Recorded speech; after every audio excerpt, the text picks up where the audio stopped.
Hello, I'm Jeff, and welcome to this week's staff devotion here at Morningside Church. I wanted to take just a few minutes today and share some thoughts about a passage in 2 Timothy chapter 3.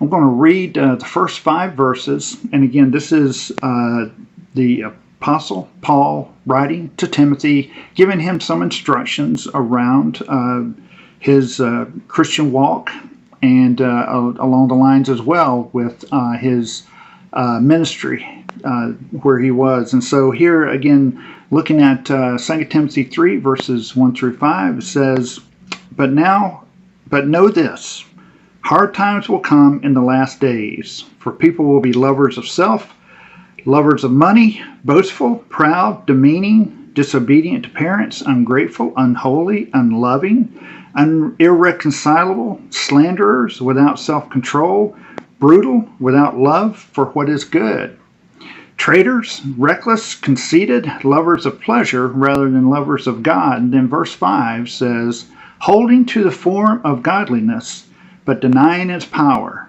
Then Paul ends verse 5 by saying, avoid these people. And again, what Paul is describing here are individuals who are pursuing, again, their priorities and the things that they want over the things of what God wants. Recently, Pastor Brian, during one of his sermons, preached from 2 Peter chapter 2. And chapter 2 really describes and provides the characteristics of what he called counterfeit teachers, also known as false teachers.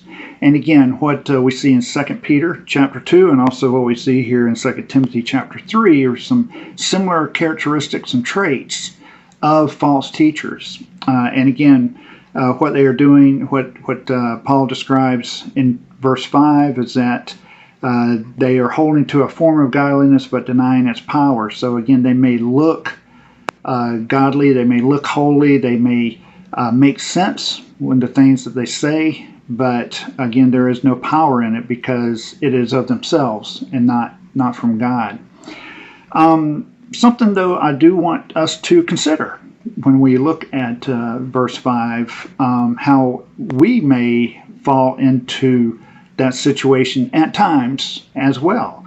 You know, we may be pursuing our priorities over God's. We may kind of get off the straight and narrow path from time to time. We may find ourselves holding to a form of godliness and denying its power.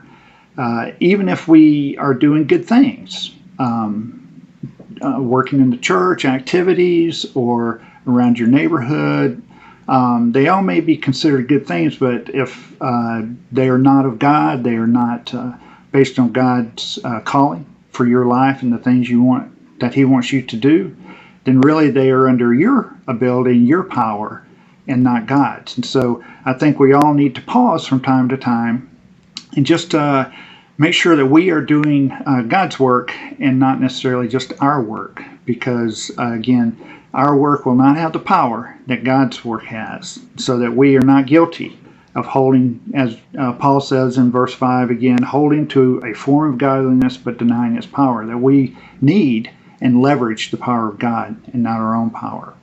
So I want to just give you those thoughts to consider. Also, as a reminder, September 12th, which is a Sunday, that evening at 6 o'clock in the fellowship hall, we're going to be kicking off our D groups again.